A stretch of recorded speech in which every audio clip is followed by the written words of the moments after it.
Assalamualaikum warahmatullahi wabarakatuh. Alhamdulillah wassalatu wassalamu ala rasulillah wala haula wala quwata illa billah. Yang saya hormati Bapak Dr. Ahmad Syamsuddin SPD MPD sebagai guru kami, dosen pengampu mata kuliah Statistika Terapan.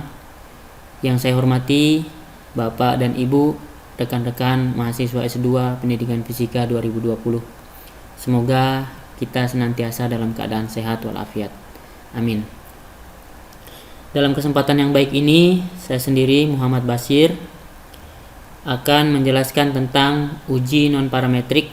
Di antaranya adalah uji Mann-Whitney, uji Kolmogorov-Smirnov, dan uji Kruskal-Wallis serta post hoc dan analisisnya. Kita tahu bahwa metode statistik non-parametrik merupakan metode statistik yang dapat digunakan dengan mengabaikan asumsi-asumsi yang melandasi penggunaan metode statistik parametrik, terutama yang berkaitan dengan distribusi normal. Pada umumnya, data yang digunakan adalah data berjenis nominal dan ordinal yang tidak terdistribusi normal, yang mana jumlah datanya berjumlah kecil, kurang dari 30, sehingga dalam perhitungan-perhitungannya nanti dapat dilakukan dengan cepat, mudah, dan efisien karena tidak memerlukan dasar-dasar matematika dan statistika yang mendalam. Untuk uji non-parametrik ini sendiri, kalau dilihat dari sifat variabelnya, ada variabel yang memiliki sifat dependent atau saling berhubungan, dan ada juga variabel yang bersifat independen atau tidak saling berhubungan. Kalau dibagi berdasarkan dua variabel, maka ada beberapa uji yang bisa kita gunakan. Misalnya pada uji dependent itu ada uji McNamara, uji Wilcoxon, uji Cochrane, uji Friedman. Sedangkan pada uji independen, ketika memiliki dua variabel atau lebih, saat datanya berskala ordinal atau numerik, maka kita bisa menggunakan uji Mann-Whitney dan uji Kruskal-Wallis. Sedangkan saat variabelnya 2, skalanya interval atau rasio, maka kita dapat menggunakan uji Kolmogorov-Smirnov.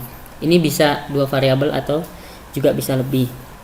Kemudian nanti ada namanya juga uji lanjut untuk menganalisis ketiga uji non-parametrik independen ini. Dalam pembahasannya, kita akan membicarakan keempat topik besar ini. Yang pertama adalah uji Mann-Whitney. Yang kedua, uji Kolmogorov-Smirnov. Yang ketiga, uji Kruskal-Wallis. Yang keempat, uji lanjut atau uji post hoc. Kita akan membahas berkaitan dengan pengertian, metode, serta contoh perhitungan yang manual dan SPSS-nya.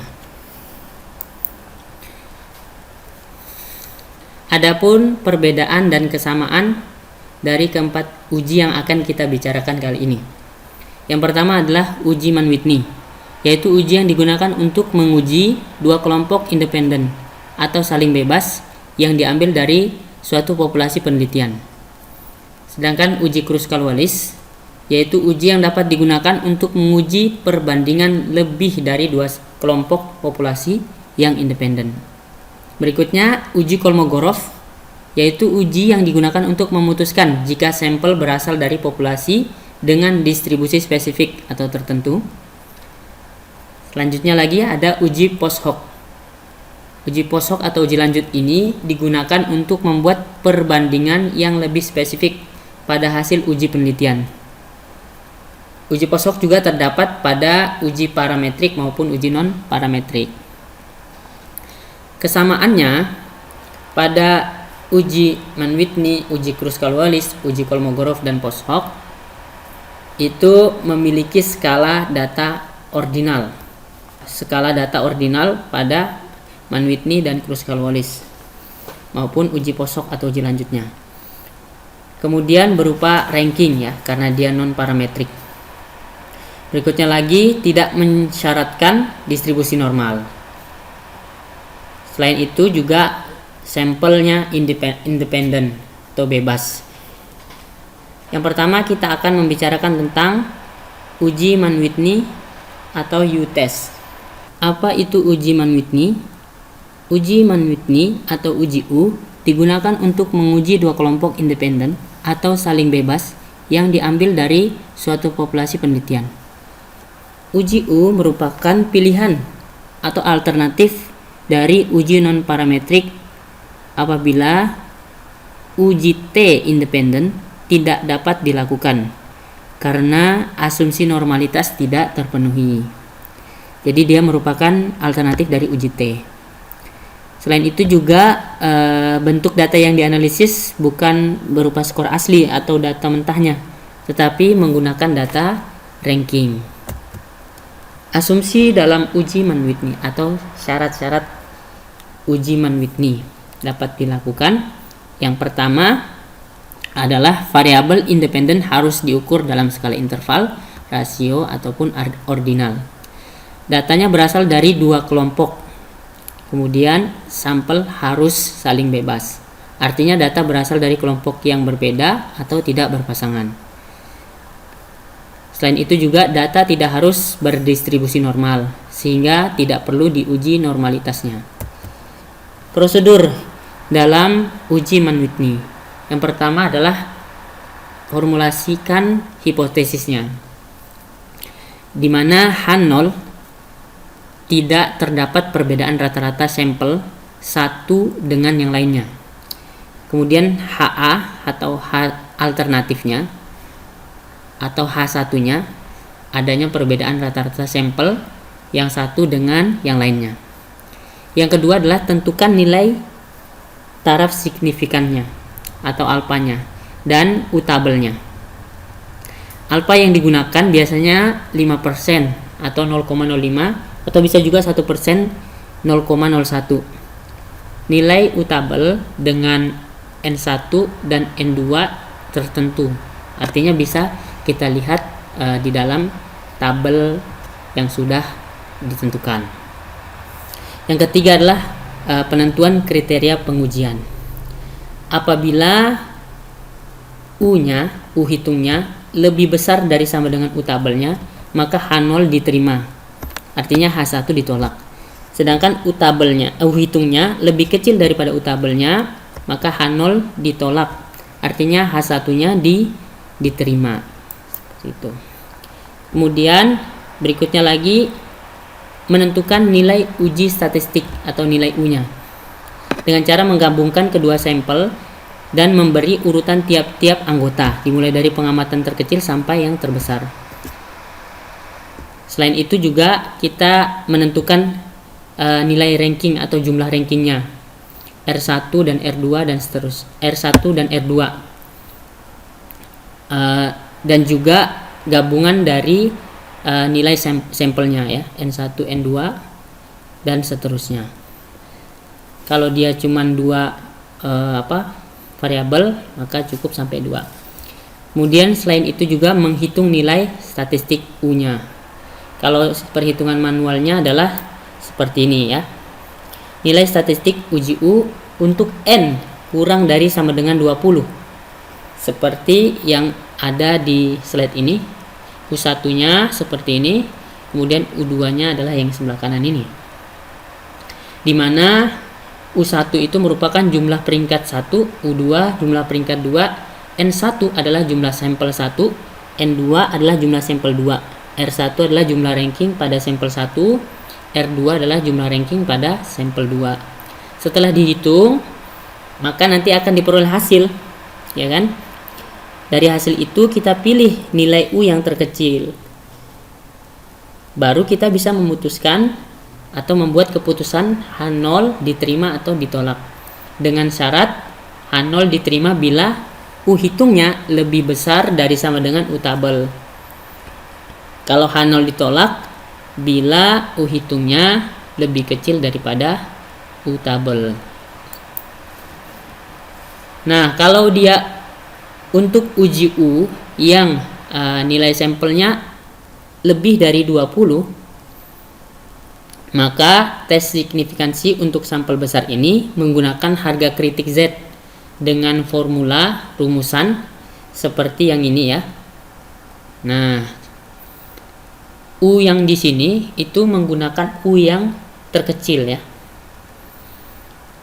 Kalau kita ingin memutuskan hasil dari perhitungannya adalah ketika H0 dikatakan diterima bila harga Z hitung lebih kecil dari sama dengan Z tabel.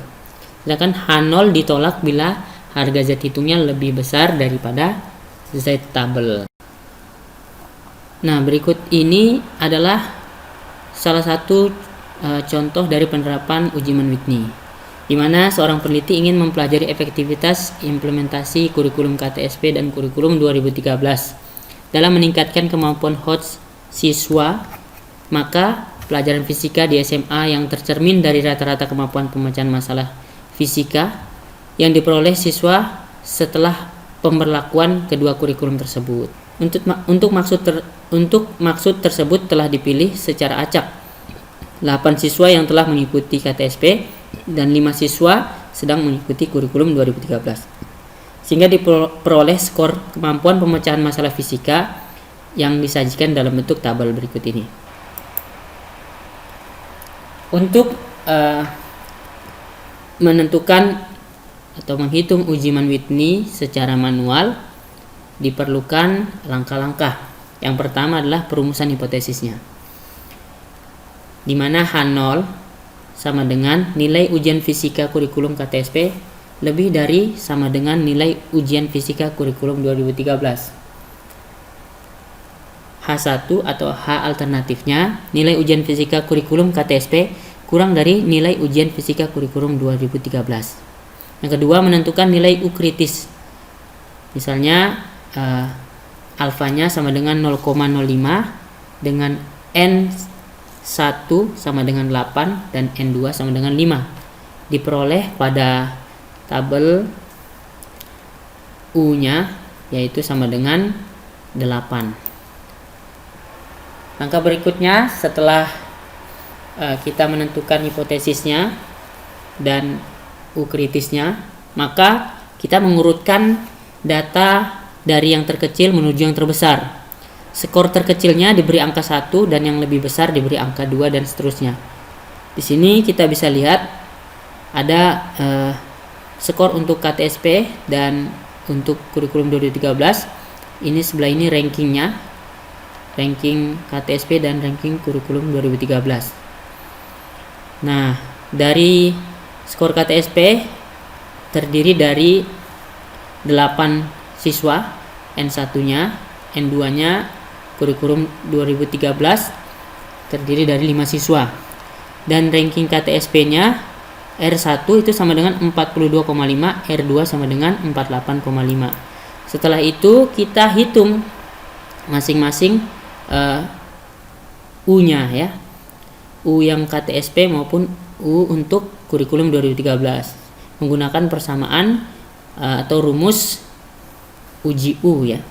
Nah, setelah dimasukkan angkanya N1, N2, R1-nya, ranking 1-nya, diperolehlah hasil perhitungan U untuk KTSP 33,5, sedangkan U untuk kurikulum 2013 sama dengan 6,5.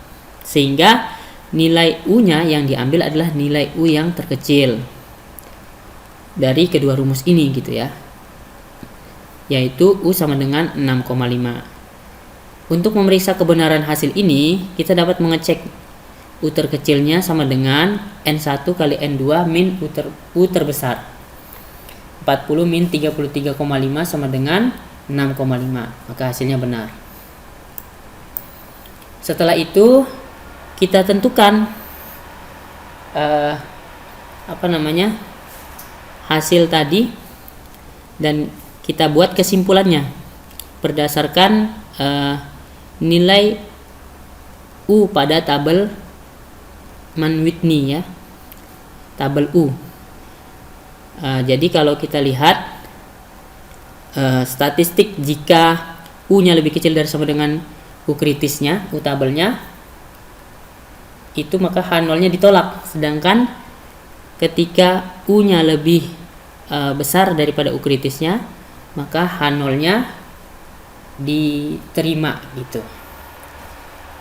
Karena 6,5 lebih kecil dari sama dengan 8 pada U tabel, maka H0-nya ditolak. Atau kemampuan pemecahan masalah fisika siswa pada kurikulum KTSP lebih rendah dibandingkan kurikulum 2013. Dengan demikian, implementasi kurikulum 2013 lebih efektif meningkatkan HOTS dalam pembelajaran fisika daripada KTSP. Yang kedua, kita akan membahas tentang uji Kolmogorov-Smirnov. Uji Kolmogorov-Smirnov adalah alat uji statistik yang digunakan untuk menentukan apakah suatu sampel berasal dari suatu populasi yang memiliki sebaran data tertentu atau mengikuti distribusi statistik tertentu.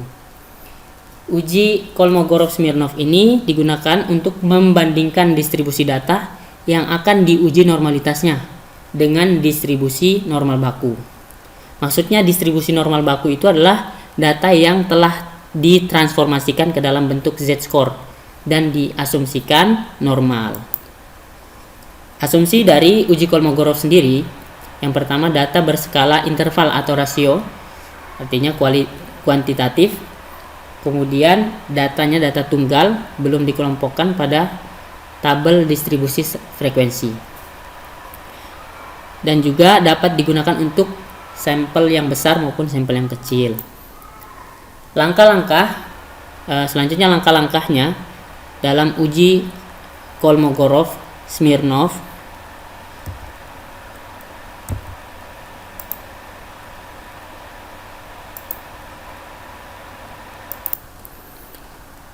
Selanjutnya lagi, langkah-langkah untuk menentukan uji Kolmogorov-Smirnov ini. Yang pertama adalah merumuskan hipotesisnya, di mana H0-nya sampel berasal dari populasi berdistribusi normal. H1-nya adalah sampel berasal dari populasi yang berdistribusi tidak normal. B-nya, yang B, data diurutkan dari yang terkecil ke yang terbesar. Yang C, data ditransformasikan ke skor baku, artinya ZI sama dengan XI min mu dibagi sigma. XI adalah data ke I, mu adalah rata-rata nilai data, sigma adalah simpangan baku data. Setelah itu kita tentukan gitu. Nah, sekarang adalah langkah-langkah untuk menentukan uji Kolmogorov-Smirnov. Yang pertama, kita merumuskan hipotesisnya, di mana H0 adalah sampel berasal dari populasi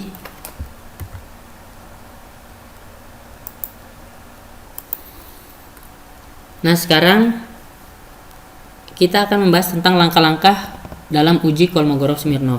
Yang pertama, merumuskan hipotesis, di mana H0-nya adalah sampel yang berasal dari distribusi.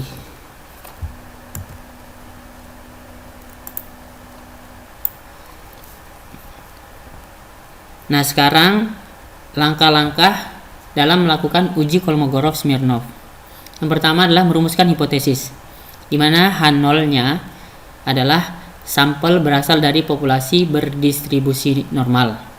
Kemudian H1 atau H alternatifnya, sampel berasal dari populasi berdistribusi tidak normal. Berikutnya, yang kedua, data diurutkan dari yang terkecil ke yang terbesar. Yang ketiga adalah data ditransformasikan ke skor baku, di mana ZI sama dengan XI min mu dibagi sigma.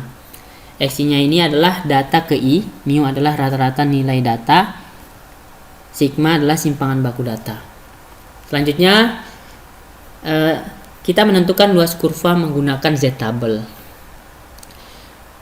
Kemudian setelah itu menentukan kumulatifnya.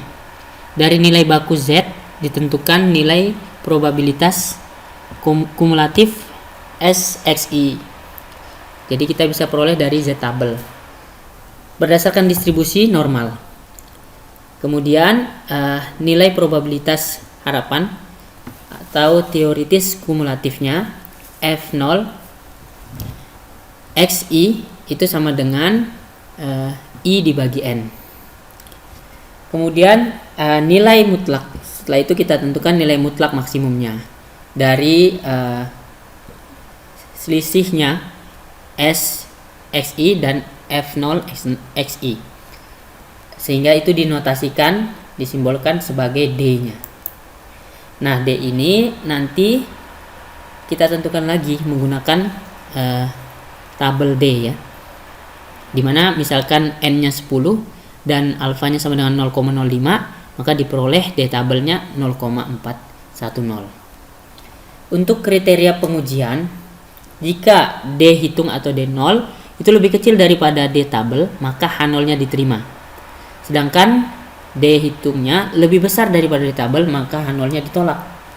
Dapat disimpulkan bahwa saat D hitung lebih kecil dari sama dengan D tabel, sampel berasal dari populasi berdistribusi normal. Sedangkan D hitung lebih besar daripada D tabel, maka sampel berasal dari populasi berdistribusi tidak normal. Nah, ini adalah contoh penerapan uji Kolmogorov-Smirnov. Dalam sebuah penelitian diperoleh nilai ulangan fisika siswa SMA kelas 10 dengan sampel sebanyak 27 orang. Diambil secara acak atau random, didapatkan data sebagai berikut. Dengan alfa atau taraf signifikannya 5%. Pertanyaannya, apakah data tersebut di atas diambil dari populasi yang berdistribusi normal? Jadi ini adalah datanya. Bagaimanakah kita bisa mengetahui apakah data ini terdistribusi normal? Secara manual, langkah-langkah untuk menentukannya, yang pertama adalah merumuskan hipotesis ya, di mana H0-nya sampel berasal dari populasi berdistribusi normal, H1 atau H alternatifnya sampel berasal dari populasi berdistribusi tidak normal. Yang kedua, kita tentukan taraf signifikansinya, di mana yang sering digunakan adalah alfa sama dengan 5% atau 0,05. Bisa juga 0,01 atau 1%, tapi yang sering adalah 5%. Yang ketiga, kita urutkan datanya dari yang terkecil ke yang terbesar, seperti pada slide yang selanjutnya nanti. Nah, ini kita urutkan datanya mulai dari yang terkecil sampai yang terbesar. Sini ada 67, 67, 68, seterusnya sampai 80 yang terbesar.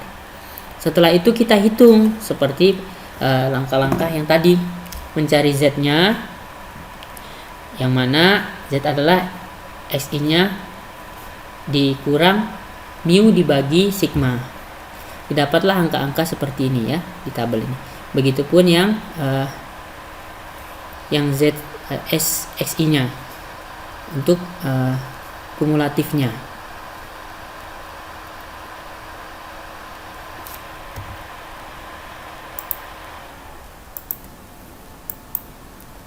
Nah, ini adalah data yang sudah kita urutkan gitu ya, dari yang terkecil ke yang terbesar. Yang pertama 67, 67, 68 dan seterusnya sampai 80 yang terbesar. Setelah itu kita hitung Z-nya menggunakan persamaan Z XI min mu dibagi sigma. Nah, didapatlah angka-angka ini gitu ya. Begitupun perhitungan yang lainnya.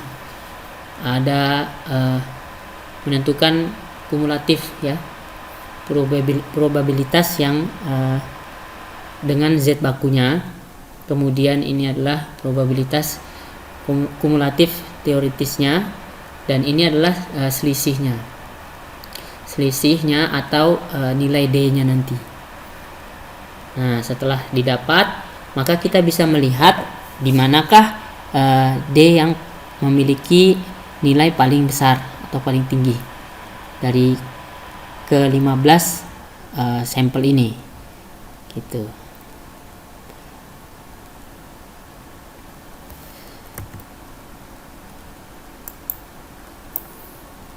Nah, ini adalah data-data yang sudah kita urutkan gitu ya. Seperti ini, 67, 67 sampai 80 yang paling tinggi. Tapi itu posisinya di bawah. Nanti ada juga data berikutnya sampai 27 sampel ya. Nah, setelah itu dihitung lagi Z-nya, dihitung lagi probabilitas kumulatifnya, kemudian selisihnya atau sebagai D-nya. Nah, dari tabel D ini nanti kita lihat manakah data yang maksimumnya atau paling besar. Selain dari tabel itu, ini juga tabel selanjutnya tadi setelah 15, 16, 17, 18 sampai 27 gitu ya. Ini 98 nilai tertinggi untuk nilai skor ulangannya. Dari itu semua kita dapatkan X barnya. Dari itu semua kita dapatkan X-nya ini nilainya adalah 812,963 ya, dihitung. Kemudian nilai ininya juga tadi kita untuk menghitung Z-nya, simpangan bakunya ya, 1,028 ya.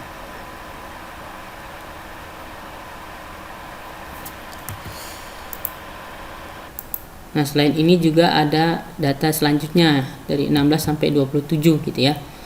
Ini nilai X-nya, ini nilai simpangan bakunya.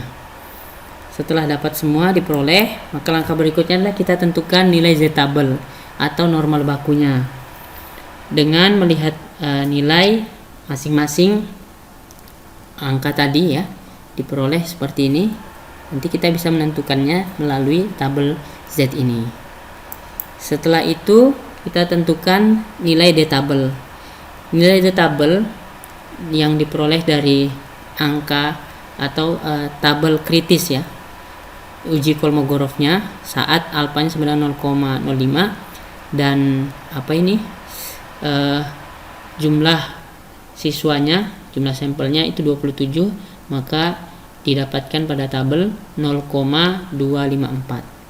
Jadi berdasarkan nilai alfa itu, maka D-table dilihat dari nilai kritis itu atau nilai normalitas Kolmogorovnya sebesar 0,254. Tinggal kita buat kesimpulan, menolak atau menerima hipotesis 0. Nah, di sini kita bisa lihat nilai mutlak maksimum untuk F0xi dan Sxi diperoleh D-nya itu sama dengan 0,1440. Ini dari data yang tadi, data paling besar ya, sehingga daerah penolakan menggunakan rumus D hitung lebih kecil dari D-table, artinya 0,1440 lebih kecil daripada 0,2540. Berarti H0-nya diterima sehingga H1-nya ditolak. Artinya data berasal dari populasi yang berdistribusi hasil normal ya. Yang ketiga, kita akan membahas tentang uji Kruskal-Wallis atau uji H. Uji Kruskal-Wallis atau dikenal uji H adalah salah satu uji statistik non-parametrik yang dapat digunakan untuk menguji perbandingan lebih dari dua kelompok yang independen dengan data berbentuk ranking. Uji ini juga merupakan perluasan dari uji Mann-Whitney atau uji U, di mana uji Mann-Whitney hanya berlaku pada dua kelompok populasi saja, tidak bisa lebih. Kalau dia lebih dari dua, maka kita bisa menggunakan uji Kruskal-Wallis. Dan alternatif ya, sebagai alternatif dari uji ANOVA satu arah saat asumsi statistik parametriknya tidak terpenuhi atau datanya tidak terdistribusi normal. Kemudian bila data yang terkumpul berbentuk interval atau rasio, maka data tersebut kita ubah dulu menjadi data ordinal. Seperti itu ya.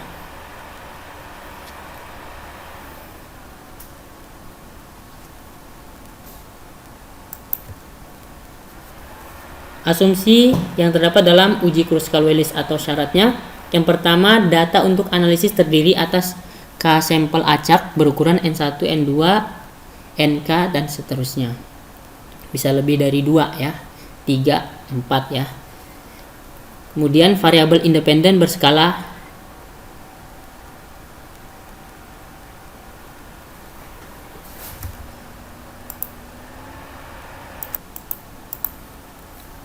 Nah, adapun asumsi atau syarat dalam uji Kruskal-Wallis ini, yang pertama, data untuk analisis terdiri atas K sampel acak berukuran N1, N2, dan seterusnya. Variabel independen yang digunakan setidaknya berskala ordinal, lebih dari 2 kategori. Yang ketiga, variabel yang diamati kontinu.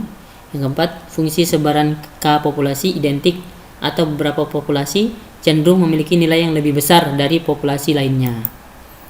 Adapun prosedur untuk uji Kruskal-Wallis, yang pertama kita seperti sebelum-sebelumnya juga ya, menentukan hipotesisnya, di mana H0 adalah mu A sama dengan mu B atau lebih dari 2 sampel, di mana diartikan sebagai rata-rata K populasi sama.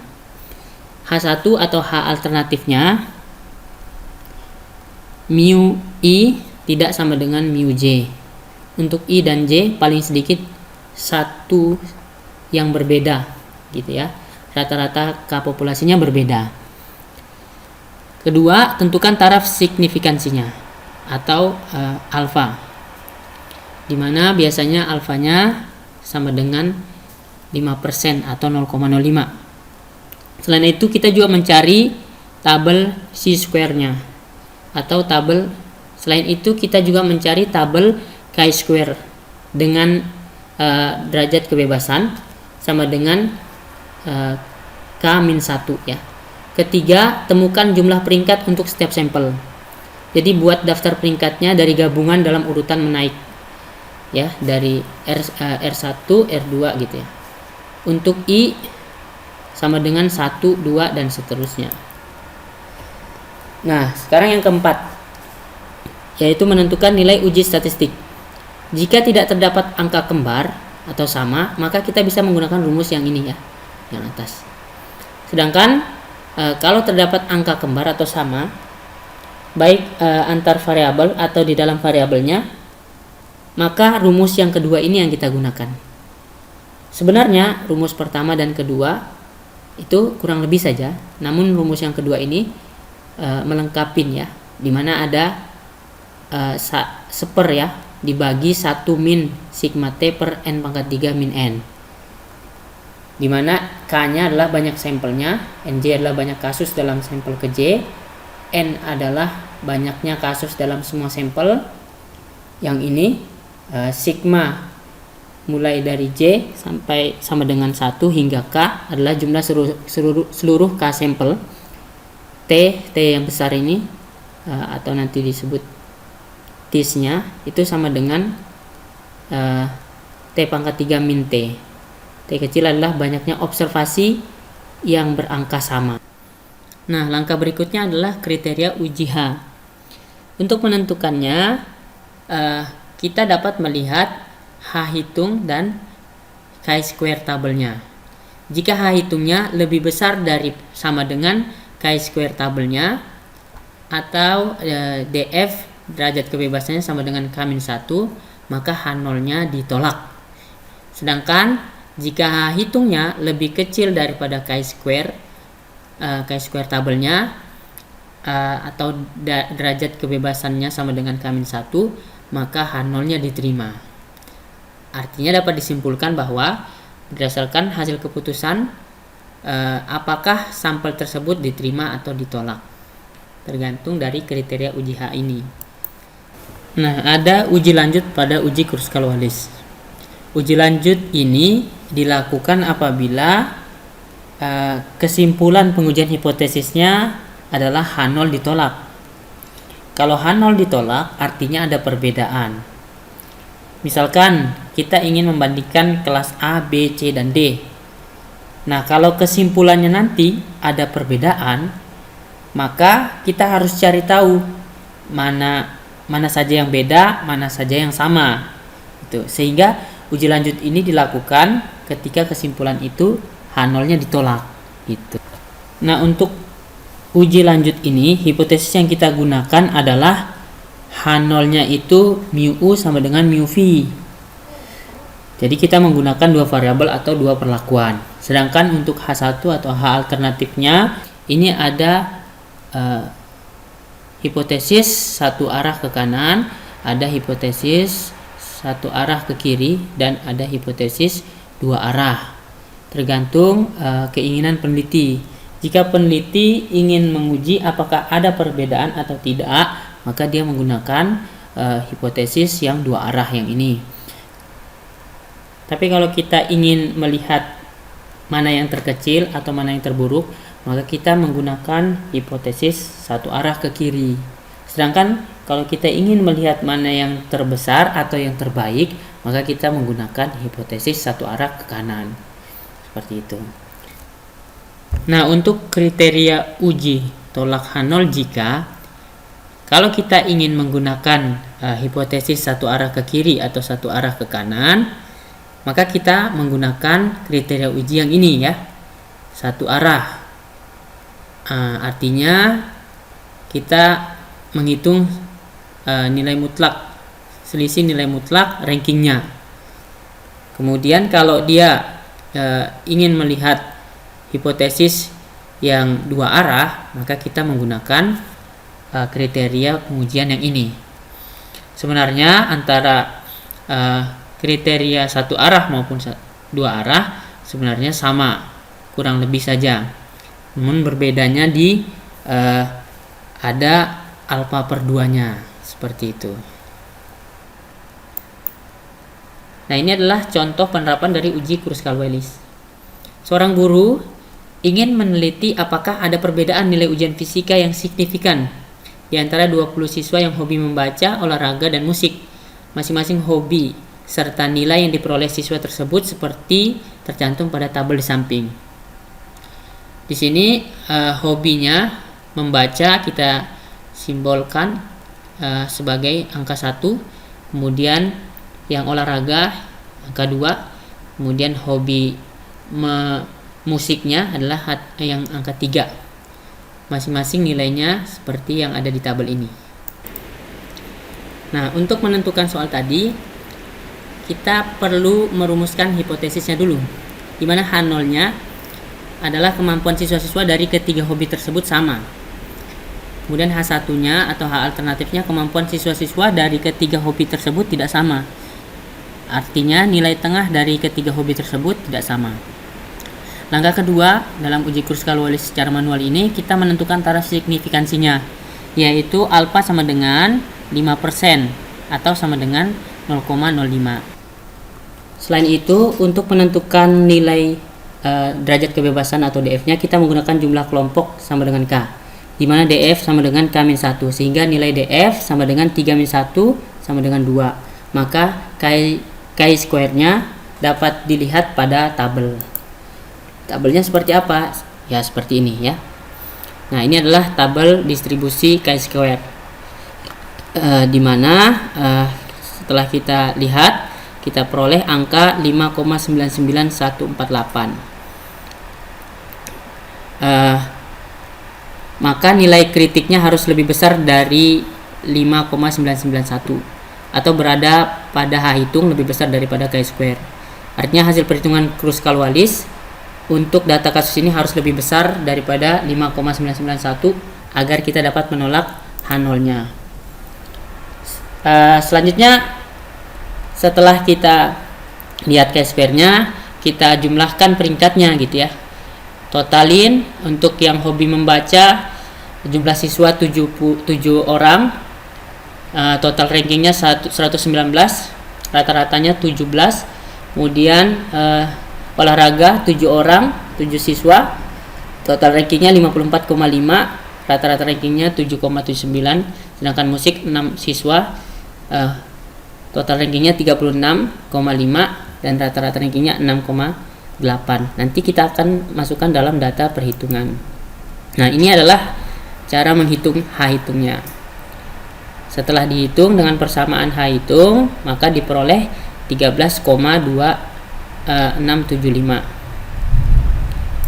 Namun setelah kita lihat tadi di urutan rankingnya dan di urutan nilai siswanya, terdapat angka yang sama gitu ya, maka diperlukan langkah penyesuaian. Penyesuaiannya apa? Penyesuaiannya dengan menghitung hitungan lanjutannya gitu ya.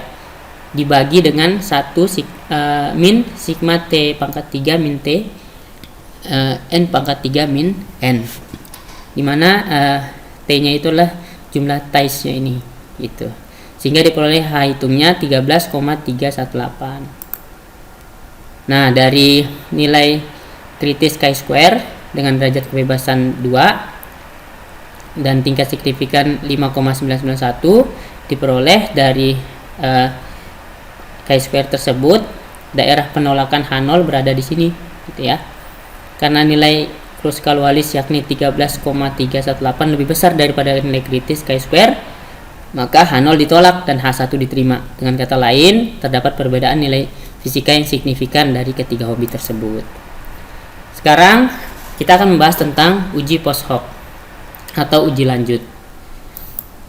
Nah, uji post hoc ini atau uji lanjut ini berarti menganalisis hasil data penelitian yang seringkali didasarkan pada tingkat kesalahan probabilitas setidaknya satu kesalahan tipe 1 dalam satu kelompok perbandingan gitu, atau kesalahan yang salah memilih taraf signifikan yang tidak sesuai dengan yang diharapkan nantinya.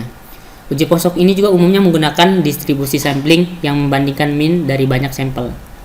Atau uji post hoc ini kita gunakan untuk membuat perbandingan yang spesifik untuk mengurangi terlalu banyaknya kekeliruan dengan membuat perbedaan yang lebih spesifik menjadi cukup substansial sebagai hasil dari variasi sampling acak sebelum kita menyatakan perbedaan itu menjadi signifikan secara statistik. Syarat uji post hoc ini atau uji lanjut ini, yang pertama hasil analisis menunjukkan perbedaan nyata di mana P-nya lebih kecil dari 0,05 atau sangat nyata P lebih kecil dari 0,01. Ini adalah taraf signifikannya.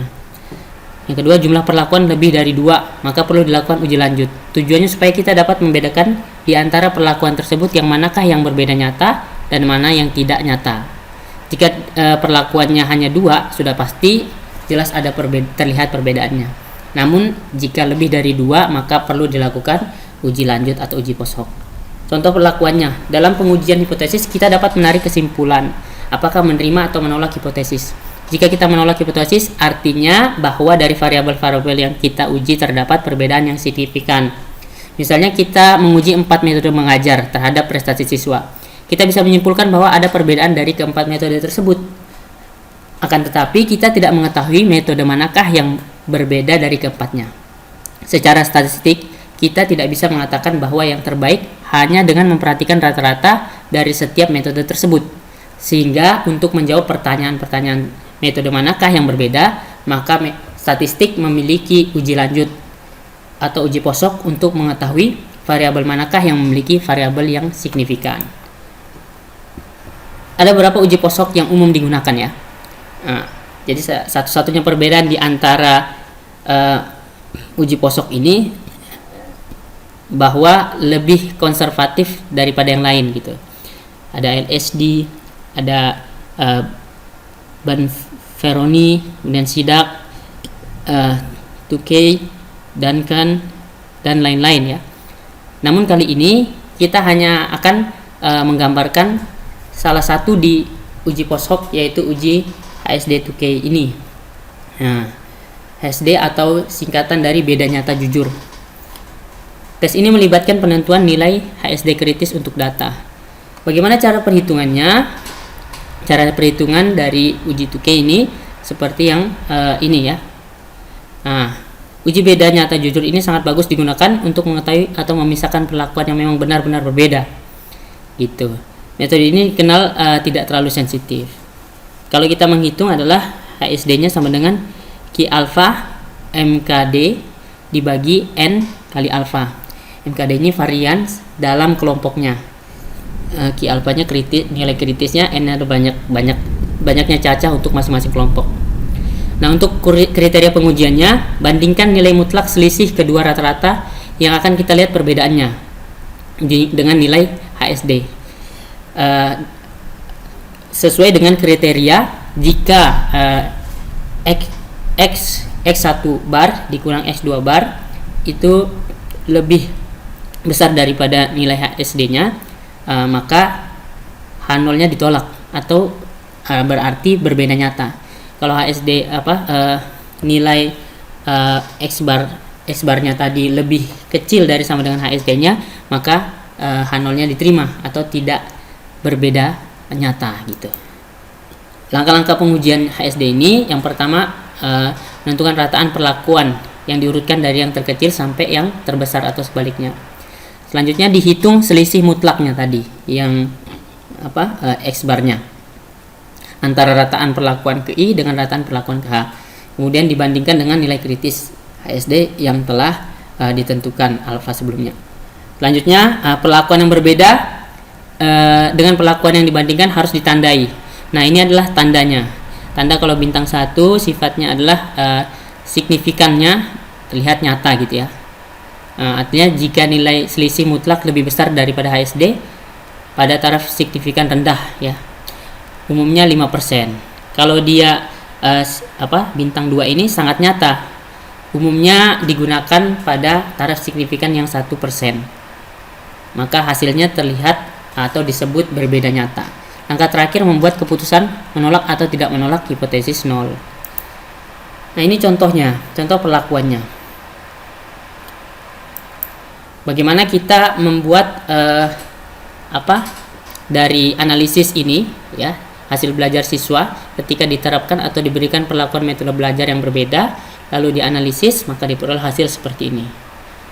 Di mana A itu adalah pendekatan pembelajaran, B kreativitas siswa, bintang 1 adalah signifikan pada alfa 0,05, bintang 2 tidak signifikan pada alfa 0,05. JK ini jumlah kuadrat, DK ini derajat kebebasan, MK min kuadrat, F0-nya harga varian hasil hitung, FT-nya harga varian pada tabel. Kemudian setelah itu dihitung dengan perhitungan manual HSD-nya. Jika MKD-nya tadi kita dapat 5,659, kemudian rata-rata nilai mutlaknya ini adalah 1,65, maka diperolehlah hasil HSD-nya 1,060. Dari perhitungan ini maka diperoleh X barnya ya kan, yang sama dengan 1,65 itu lebih besar daripada nilai HSD-nya.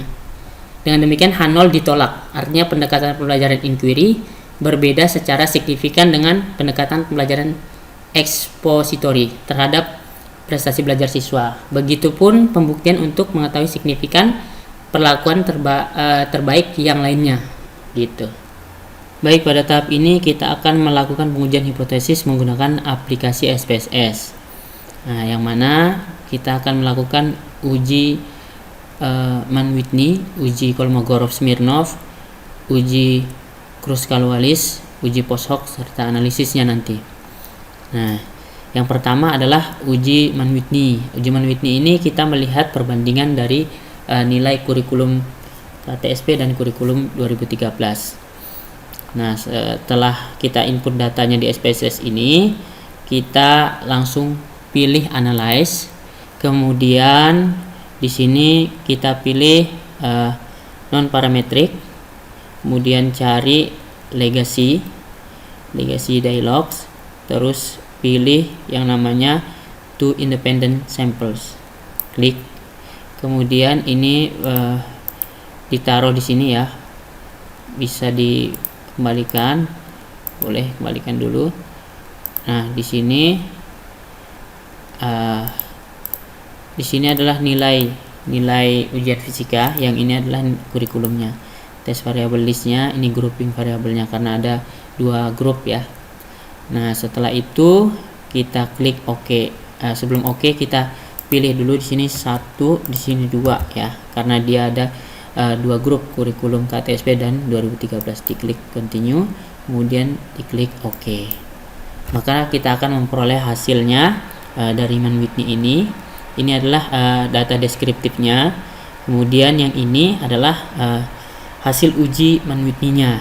Ini yang terpenting untuk melihat pengaruhnya atau signifikansinya. Kita bisa melihat nilai dari asimsiknya. Di sini adalah 0,48. Nah, kalau kita mau menentukan H0 diterima atau ditolak, kita melihat ketentuannya, yaitu jika asimsiknya kurang dari 0,05 maka H0-nya diterima. Artinya ada perbedaan yang signifikan ya antara hasil belajar dari atau nilai ujian dari kurikulum KTSP dan kurikulum 2013. Nah, uji yang kedua kita akan melakukan uji Kolmogorov-Smirnov pada satu sampel ya, nilai ujian fisika sebanyak 27 siswa. Ya, dari ini datanya sudah kita input, kemudian sudah kita setting variabelnya. Selanjutnya kita tinggal memilih analyze, kemudian pilih non parametric test, kemudian cari legacy, lalu diklik one sample KS. Nah, setelah itu dimasukkan dua-duanya, kemudian dilihat ini sudah normal ya, baru diklik OK. Nah, akhirnya diperoleh data Kolmogorov-Smirnovnya seperti ini ya pada SPSS. Jadi cara bacanya kita bisa melihat nilai dari ini, nilai ulangannya, kemudian di sini ada asimsiknya, kemudian di sini kita bisa lihat bahwa H0-nya diterima ya, jadi dianggap data ini terdistribusi normal seperti itu ya. Karena ini satu sampel maka dia tidak bisa dilakukan uji lanjut. Nah, yang terakhir adalah uji Kruskal-Wallis dan analisis post hoc-nya nanti. Jadi di sini ada data berupa hobi dan nilai ya, sudah kita input. Di sini variabelnya sudah kita setting. Kemudian kita langsung memilih analyze ya, lalu pilih non parametric test gitu. Cari kemudian legacy, kemudian cari Kruskal-Wallis yang ini. Nah, independent sample test. Setelah itu ini bisa dibalikin dulu ya. Di sini juga bisa dibalikin. Nah, setelah awalnya seperti ini, kita bisa masukkan hobi sebagai groupingnya. Kemudian nilai itu adalah variabel tesnya. Nah, di sini sudah pasti Kruskal-Wallis, tidak usah dirubah. Setelah itu tinggal dipilih yang ini ya. Nah, ini adalah define range-nya. Jadi kalau kita punya hobi tadi 3, berarti kita buatnya 1 sampai 3 gitu. Kalau lebih dari 3 misalnya 4, maka 1 sampai 4. Hobi tadi kan ada 3 ya, membaca, olahraga dan musik gitu ya. Berarti 3. Ini klik continue, setelah itu klik OK. Maka akan keluar hasil dari uji Kruskal-Wallisnya seperti ini. Nah, di sini kita bisa dapat nih, kita bisa tahu nilai Kruskal-Wallisnya atau uji H-nya sebesar 13,318, sama ya dengan data manualnya. Berarti kita bisa menyimpulkan nanti dengan tabel chi-square-nya. Begitupun yang asimsiknya. Jadi di mana uji H-nya ini, H hitungnya lebih besar daripada tabel yang terdapat pada tabel chi-square-nya. Artinya H0-nya ditolak gitu ya. H0-nya ditolak, dengan kata lain adanya perbedaan nilai fisika yang signifikan gitu ya antara ketiga hobi ini. Nah, namun untuk mengetahui yang lebih signifikan dari ketiga ini, maka kita perlu melakukan uji lanjut, namanya uji post hoc, di mana bisa membaca yang lebih signifikan, baik itu membaca, olahraga atau musik, kita bisa melihat di uji post hoc. Gimana caranya? Kita kembali ke data yang tadi, data awal kita. Nah, ini caranya adalah kita tinggal pilih seperti tadi, analyze, kemudian compare mean, lalu pilih one way ANOVA. Nah, di situ kita tinggal memilih hobinya sebagai faktor, ya kan? Kemudian di sini adalah nilai ujiannya, dependent listnya. Nah, setelah itu pilih post hoc, jangan lupa dicentang yang OK ya. Baru signifikan levelnya biarkan aja 0,05. Setelah itu baru kita dapat nih. Nah, continue, baru klik OK. Nah, maka keluarlah hasil dari poshoknya ya. Nah, ini poshoknya. Kemudian ini kruskal-walisnya tadi, ya kan? Nah, ini bisa di copy, taruh di Word kalau untuk keperluan data penelitian. Kalau untuk ini poshok analisisnya, kita bisa melihat yang bintang 1 ini adalah signifikan ya, nyata gitu. Kemudian kalau yang bintang 2 belum ada bintang 2 ya. Jadi kita melihat olahraga sama musik ketika berhubungan dengan membaca, maka lebih signifikan terhadap data hitungnya gitu ya, lebih signifikan olahraga dan membaca. Kalau olahraga, membaca dan musik, maka lebih signifikan yang membaca. Begitupun yang di bawah ini. Nah, seperti itu. Kalau ini nilai 2K-nya tadi, seperti dengan perhitungan manual kita. Baik, itu saja mungkin yang bisa saya bahas kali ini. Terima kasih atas perhatiannya. Wassalamualaikum warahmatullahi wabarakatuh.